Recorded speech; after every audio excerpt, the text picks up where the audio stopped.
ಮೊದಲನೇದಾಗಿ ವಿದ್ಯಾರ್ಥಿಗಳ ವಿಚಾರಕ್ಕೆ ಬರುವಂಥದ್ದಾದರೆ, ವಿದ್ಯಾರ್ಥಿಗಳಿಗೆ ಈ ತಿಂಗಳು ಅತ್ಯುತ್ತಮವಾದಂತಹ ಸಮಯ ಅಂತಲೇ ಹೇಳ್ಬೋದು. ಉತ್ತಮ ಅವಕಾಶಗಳು ನಿಮ್ಮನ್ನು ಈ ತಿಂಗಳು ಹುಡುಕೊಂಡು ಬರುತ್ತೆ ಅಂತ ಹೇಳ್ಬೋದು. ಆದರೆ ವಿದ್ಯಾರ್ಥಿಗಳು ಅಧ್ಯಯನದತ್ತ ಹೆಚ್ಚು ಗಮನವನ್ನು ವಹಿಸುವಂಥದ್ದು ಉತ್ತಮವಾಗಿರುತ್ತೆ. ಸ್ಪರ್ಧಾತ್ಮಕ ಪರೀಕ್ಷೆಗಳನ್ನೇನಾದರೂ ನೀವು ತಗೊಳ್ತಾ ಇದ್ದೀರಾ ಅಂತ ಹೇಳಿದ್ರೆ, ಈ ತಿಂಗಳು ನೀವು ಅತ್ಯುತ್ತಮವಾದಂತಹ ಫಲಿತಾಂಶವನ್ನು ಎಕ್ಸ್ಪೆಕ್ಟ್ ಮಾಡಬಹುದು. ಇದಲ್ಲದೆ ತಾಂತ್ರಿಕ ಮತ್ತು ಇಂಜಿನಿಯರಿಂಗ್ ಕೋರ್ಸ್ಗಳನ್ನು ಮಾಡ್ತಾ ಇರುವಂತಹ ವಿದ್ಯಾರ್ಥಿಗಳಿಗೆ ಈ ತಿಂಗಳು ಅತ್ಯುತ್ತಮವಾಗಿರುತ್ತೆ ಅಂತಲೇ ಹೇಳ್ಬೋದು.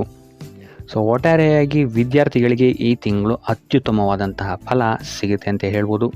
ಇನ್ನು ಕುಟುಂಬ ವಿಚಾರಕ್ಕೆ ಬರುವಂಥದ್ದಾದರೆ, ಕುಟುಂಬ ವಿಚಾರದಲ್ಲೂ ಸಹಿತ ಈ ತಿಂಗಳು ಅತ್ಯುತ್ತಮವಾದಂತಹ ಫಲಗಳನ್ನು ನೀವು ನೋಡ್ತೀರಾ ಅಂತಲೇ ಹೇಳ್ಬೋದು.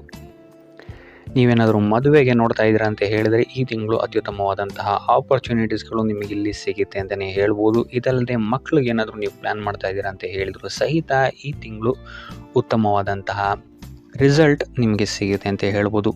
ಗ್ರಹಗಳ ಸಕಾರಾತ್ಮಕ ಪ್ರಭಾವದಿಂದ ಕುಟುಂಬದ ಸದಸ್ಯರಿಂದ ನಿಮಗೆ ಈ ತಿಂಗಳು ಅತ್ಯುತ್ತಮವಾದಂತಹ ಬೆಂಬಲ ಸಿಗುತ್ತೆ ಅಂತ ಹೇಳ್ಬೋದು. ಸೊ ಇದರಿಂದಾಗಿ ಇಲ್ಲಿ ನಿಮ್ಮ ಅಟ್ಮಾಸ್ಫಿಯರ್ ತುಂಬ ಚೆನ್ನಾಗಿರುತ್ತೆ ಅಂತಲೇ ಹೇಳ್ಬೋದು. ಸೊ ಇದರಿಂದಾಗಿ ಇಲ್ಲಿ ನೀವು ಮಾಡುವಂತಹ ಪ್ರತಿಯೊಂದು ಕೆಲಸದಲ್ಲೂ ಸಹಿತ ನಿಮಗೆ ಇದೊಂದು ಪಾಸಿಟಿವ್ ಬೂಸ್ಟ್ ಕೊಡುತ್ತೆ ಅಂತಲೇ ಹೇಳ್ಬೋದು. ಈ ತಿಂಗಳು ಮನೆಯಲ್ಲಿ ಮಂಗಳ ಕಾರ್ಯಗಳು ಸಹಿತ ಹೆಚ್ಚಾಗಿ ನಡೆಯುವಂತಹ ಸಾಧ್ಯತೆಗಳಿದೆ ಅಂತಲೇ ಹೇಳ್ಬೋದು. ಸೊ ಒಟ್ಟಾರೆಯಾಗಿ ಕುಟುಂಬದ ದೃಷ್ಟಿಕೋನದಿಂದ ಈ ತಿಂಗಳು ಅತ್ಯುತ್ತಮವಾದಂತಹ ತಿಂಗಳಾಗಿರುತ್ತೆ. ಇನ್ನು ಆರೋಗ್ಯ ವಿಚಾರಕ್ಕೆ ಬರುವಂಥದ್ದಾದರೆ, ಆರೋಗ್ಯದ ದೃಷ್ಟಿಕೋನದಿಂದ ಈ ತಿಂಗಳು ಸ್ವಲ್ಪ ಮಿಶ್ರ ಫಲ ಅಂತಲೇ ಹೇಳ್ಬೋದು. 3ನೇ ವಾರದಿಂದ ಆರೋಗ್ಯದಲ್ಲಿ ಉತ್ತಮ ಬೆಳವಣಿಗೆಯನ್ನು ನೀವು ಕಾಣ್ತೀರಾ ಅಂತಲೇ ಹೇಳ್ಬೋದು. ಸೊ ಮೊದಲೆರಡು ವಾರಗಳಲ್ಲಿ ಶೀತ ಮತ್ತು ಅಧಿಕ ರಕ್ತದೊತ್ತಡ ನಿಮಗೆ ಸ್ವಲ್ಪ ಬಾಧೆಯನ್ನು ನೀಡಬಹುದು. ಇದಲ್ಲದೆ ವಾಹನ ಚಲಾಯಿಸುವಾಗ ನೀವು ಆದಷ್ಟು ಎಚ್ಚರಿಕೆಯನ್ನು ವಹಿಸುವಂಥದ್ದು ಉತ್ತಮವಾಗಿರುತ್ತೆ. ಉಳಿದಂತೆ ಕೊನೆಯ ವಾರದಲ್ಲಿ ಆರೋಗ್ಯದಲ್ಲಿ ಯಾವುದೇ ಸಮಸ್ಯೆ ನಿಮಗೆ ಕಾಣೋದಿಲ್ಲ ಅಂತಲೇ ಹೇಳ್ಬೋದು. ಸೊ ಈ ರಾಶಿಚಕ್ರದ ಹೆಣ್ಣುಮಕ್ಕಳು ಆರೋಗ್ಯದ ಬಗ್ಗೆ ಹೆಚ್ಚು ಗಮನವನ್ನು ವಹಿಸುವಂಥದ್ದು ಉತ್ತಮವಾಗಿರುತ್ತೆ. ಸೊ ಟೋಟಲ್ ಆಗಿ ಈ ತಿಂಗಳು ನಿಮಗೆ ಆರೋಗ್ಯ ವಿಚಾರದಲ್ಲಿ ಮಿಶ್ರ ಫಲ ಅಂತಲೇ ಹೇಳ್ಬೋದು. ಇನ್ನು ವೃತ್ತಿ ರಂಗಕ್ಕೆ ಬರುವಂಥದ್ದಾದರೆ, ಈ ತಿಂಗಳು ನಿಮಗೆ ವೃತ್ತಿ ಜೀವನದಲ್ಲಿ ಅತ್ಯದ್ಭುತವಾದಂತಹ ಫಲಗಳನ್ನು ನೀವು ನೋಡ್ತೀರಾ ಅಂತಲೇ ಹೇಳ್ಬೋದು. ಸೊ ನಿಮ್ಮ ಬೆಳವಣಿಗೆಗೆ ಇಲ್ಲಿ ಏನು ಬೇಕು ಅದು ಸ್ಟೇಜ್ ಇಲ್ಲಿ ಸೆಟ್ ಆಗುತ್ತೆ ಅಂತಲೇ ಹೇಳ್ಬೋದು. ಸೊ ನಿಮ್ಮ ವೃತ್ತಿ ಜೀವನದಲ್ಲಿ ಉತ್ತಮ ಬೆಳವಣಿಗೆಯನ್ನು ನೀವು ಈ ತಿಂಗಳು ನಿರೀಕ್ಷಿಸಬಹುದು. ಪ್ರಚಾರಕ್ಕಾಗಿ ಎದುರು ನೋಡುತ್ತಿರುವಂಥವರಿಗೆ ಈ ತಿಂಗಳು ಅತ್ಯುತ್ತಮವಾಗಿರುತ್ತೆ. ಮೇಲಾಧಿಕಾರಿಗಳು ನಿಮ್ಮ ಕೆಲಸ ಮತ್ತು ಕಾರ್ಯವೈಖರಿಯನ್ನು ನೋಡಿ ಈ ತಿಂಗಳು ಮೆಚ್ಕೊಳ್ತಾರೆ ಅಂತಲೇ ಹೇಳ್ಬೋದು. ಸೊ ಇದು ನಿಮ್ಮ ವೃತ್ತಿ ಜೀವನದಲ್ಲಿ ಉತ್ತಮ ಅಡಿಪಾಯವನ್ನು ನಿಮಗೆ ಹಾಕೋಕ್ಕೆ ಸಹಕಾರಿಯಾಗಿದೆ ಅಂತಲೇ ಹೇಳ್ಬೋದು. ಈ ತಿಂಗಳು ಕಾರ್ಯಕ್ಷೇತ್ರದಲ್ಲಿ ಉತ್ತಮ ಕೀರ್ತಿ ಮತ್ತು ಪ್ರಾಮುಖ್ಯತೆ ನಿಮಗೆ ಹೆಚ್ಚಾಗಿ ಸಿಗುತ್ತೆ. ಇದಲ್ಲದೆ ಬಾಕಿ ಉಳಿದಿರುವ ಕಾರ್ಯಗಳನ್ನು ಸಹಿತ ನೀವು ಈ ತಿಂಗಳು ಯಶಸ್ವಿಯಾಗಿ ಪೂರ್ಣಗೊಳಿಸ್ತೀರಾ ಅಂತಲೇ ಹೇಳ್ಬೋದು. ಇದೇ ಸಮಯದಲ್ಲಿ ಕೆಲಸದ ಒತ್ತಡ ಸ್ವಲ್ಪ ಹೆಚ್ಚಾಗ್ಬೋದು. ಸೊ ಆದ್ದರಿಂದ ಆದಷ್ಟು ಯೋಗ ಧ್ಯಾನವನ್ನು ಮಾಡುವಂಥದ್ದು ನೀವು ಉತ್ತಮವಾಗಿರುತ್ತೆ. ಇದಲ್ಲದೆ ಈ ತಿಂಗಳು ನೀವು ಹಿಡಿದಂತಹ ಕೆಲಸವನ್ನು ಪೂರ್ತಿಯಾಗಿ ಮಾಡಿ ಮುಗಿಸ್ತೀರಾ ಅಂತಲೇ ಹೇಳ್ಬೋದು. ಇನ್ನು ಉದ್ಯೋಗವನ್ನು ಹುಡುಕ್ತಿರುವಂಥವರಿಗೂ ಸಹಿತ ಈ ತಿಂಗಳು ಅತ್ಯುತ್ತಮವಾದಂತಹ ಆಪರ್ಚುನಿಟೀಸ್ಗಳು ನಿಮಗೆ ಸಿಗುತ್ತೆ ಅಂತಲೇ ಹೇಳ್ಬೋದು. ಸೊ ಆದಷ್ಟು ಪಾಸಿಟಿವ್ ರಿಸಲ್ಟೇ ನಿಮಗೆ ಈ ತಿಂಗಳು ಹೆಚ್ಚಾಗಿ ಸಿಗುತ್ತೆ ಅಂತಲೇ ಹೇಳ್ಬೋದು ವೃತ್ತಿ ಜೀವನಕ್ಕೆ ಸಂಬಂಧಪಟ್ಟಂತೆ. ಇದಲ್ಲದೆ ಸಿಕ್ಕ ಕೆಲಸದಲ್ಲಿ ನೀವು ಸ್ವಲ್ಪ ತಿಂಗಳು ಮುಂದುವರೆದ್ರೆ ಇಲ್ಲಿ ನಿಮಗೆ ಯಶಸ್ಸು ಕಟ್ಟಿಟ್ಟ ಬುತ್ತಿ ಅಂತಲೇ ಹೇಳ್ಬೋದು.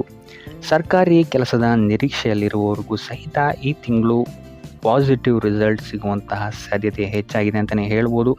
ಒಟ್ಟಾರೆಯಾಗಿ ಗ್ರಹಗಳ ಪ್ರಭಾವದಿಂದ ಈ ತಿಂಗಳು ನಿಮಗೆ ವೃತ್ತಿ ಜೀವನದಲ್ಲಿ ಅತ್ಯುತ್ತಮ ಯಶಸ್ಸನ್ನು ನೀವು ನೋಡ್ತೀರಾ ಅಂತಲೇ ಹೇಳ್ಬೋದು. ಇನ್ನು ಹಣಕಾಸಿನ ವಿಚಾರಕ್ಕೆ ಬರುವಂಥದ್ದಾದರೆ, ಆರ್ಥಿಕವಾಗಿ ನಿಮಗೆ ಈ ತಿಂಗಳು ಮಿಶ್ರ ಫಲ ಅಂತಲೇ ಹೇಳ್ಬೋದು. ಮೊದಲೆರಡು ವಾರಗಳಲ್ಲಿ ಉತ್ತಮ ಲಾಭವನ್ನು ನೀವು ನಿಮ್ಮ ವ್ಯಾಪಾರದಲ್ಲಿ ನೋಡ್ತೀರಾ ಅಂತಲೇ ಹೇಳ್ಬೋದು. ಸೊ ನಂತರದ ವಾರಗಳಲ್ಲಿ ನಿಮಗೆ ಕುಟುಂಬ ಮತ್ತು ವೈಯಕ್ತಿಕ ವಿಚಾರಗಳಿಗೆ ಹೆಚ್ಚು ಖರ್ಚನ್ನು ಮಾಡಬೇಕಾದಂತಹ ಪರಿಸ್ಥಿತಿಗಳು ಬರಬಹುದು. ಈ ತಿಂಗಳು ಭೂಮಿ, ಭವನ, ವಾಹನಗಳನ್ನು ಖರೀದಿಸುವಂತಹ ಸಾಧ್ಯತೆಗಳು ಹೆಚ್ಚಾಗಿದೆ ಅಂತಲೇ ಹೇಳ್ಬೋದು. ಹಣವನ್ನು ಇನ್ವೆಸ್ಟ್ ಮಾಡಬೇಕು ಅಂತ ಇದ್ದರೆ ಮೊದಲೆರಡು ವಾರದಲ್ಲಿ ಇದಕ್ಕೆ ಉತ್ತಮವಾದಂತಹ ಅಡಿಪಾಯ ನಿಮಗೆ ಸಿಗುತ್ತೆ ಅಂತಲೇ ಹೇಳ್ಬೋದು. ಇದಲ್ಲದೆ ವ್ಯಾಪಾರಸ್ಥರು ಈ ತಿಂಗಳು ಉತ್ತಮವಾದಂತಹ ಲಾಭವನ್ನು ಗಳಿಸ್ತಾರೆ ಅಂತಲೇ ಹೇಳ್ಬೋದು. ಆದರೆ ಕೆಲಸದ ಹೊರೆ ಹೆಚ್ಚಾಗಬಹುದು. ಇದಲ್ಲದೆ ಕೊನೆಯ ವಾರದಲ್ಲಿ ನಿಮ್ಮ ವ್ಯಾಪಾರದಲ್ಲಿ ಆದಾಯವೂ ಸಹಿತ ಹೆಚ್ಚಾಗುತ್ತೆ ಅಂತಲೇ ಹೇಳ್ಬೋದು. ಇನ್ನು ಹೊಸ ಉದ್ಯಮಗಳನ್ನೇನಾದರೂ ಪ್ರಾರಂಭಿಸ್ತೀರಾ ಅಂತ ಹೇಳಿದ್ರೆ ಈ ತಿಂಗಳು ಉತ್ತಮವಾದಂತಹ ಸಮಯ ಆಗಿರುತ್ತೆ. ಈ ಹಿಂದೆ ಸಾಲವಾಗಿ ನೀಡಿದ್ದಂತಹ ಹಣವು ಸಹಿತ ಈ ತಿಂಗಳು ಹಿಂತಿರುಗಿ ಬರುವಂತಹ ಸಾಧ್ಯತೆಗಳು ಹೆಚ್ಚಾಗಿದೆ ಅಂತಲೇ ಹೇಳ್ಬೋದು. ಸೊ ಒಟ್ಟಾರೆಯಾಗಿ ಹಣಕಾಸಿನ ವಿಚಾರದಲ್ಲಿ ಈ ತಿಂಗಳು ನಿಮಗೆ ಅತ್ಯುತ್ತಮವಾದಂತಹ ಫಲಗಳೇ ಇದೆ ಅಂತಲೇ ಹೇಳ್ಬೋದು. ಇನ್ನು ಉಪಾಯ ವಿಚಾರಕ್ಕೆ ಬರುವಂಥದ್ದಾದರೆ ಪ್ರತಿ ಗುರುವಾರ ಸುಬ್ರಹ್ಮಣ್ಯನ ಆರಾಧನೆಯನ್ನು ಮಾಡುವಂಥದ್ದು ಮತ್ತು ನವಗ್ರಹದ ಪ್ರದಕ್ಷಿಣೆಯನ್ನು ಹಾಕುವಂಥದ್ದು ಸಹಿತ ನಿಮಗೆ ನಿಮ್ಮ ಕಾರ್ಯಗಳಲ್ಲಿ ಯಶಸ್ಸನ್ನು ಪಡೆಯಲು ಸಹಕಾರಿಯಾಗಿರುತ್ತೆ ಅಂತಲೇ ಹೇಳ್ಬೋದು. ಮತ್ತು ಇದಲ್ಲದೆ ನೀವು ಯಾವುದೇ ಕೆಲಸವನ್ನು ಪ್ರಾರಂಭಿಸುವ ಮೊದಲು ಕೇಸರಿ ತಿಲಕವನ್ನು ಹಚ್ಚುವಂಥದ್ದು ಸಹಿತ ನಿಮಗಿಲ್ಲಿ ಅತ್ಯುತ್ತಮ ಫಲವನ್ನು ಕೊಡುತ್ತೆ ಅಂತ ಹೇಳ್ಬೋದು. ಸೊ ಇದಾಗಿತ್ತು ಈ ತಿಂಗಳ ನಿಮ್ಮ ರಾಶಿಯ ಭವಿಷ್ಯ.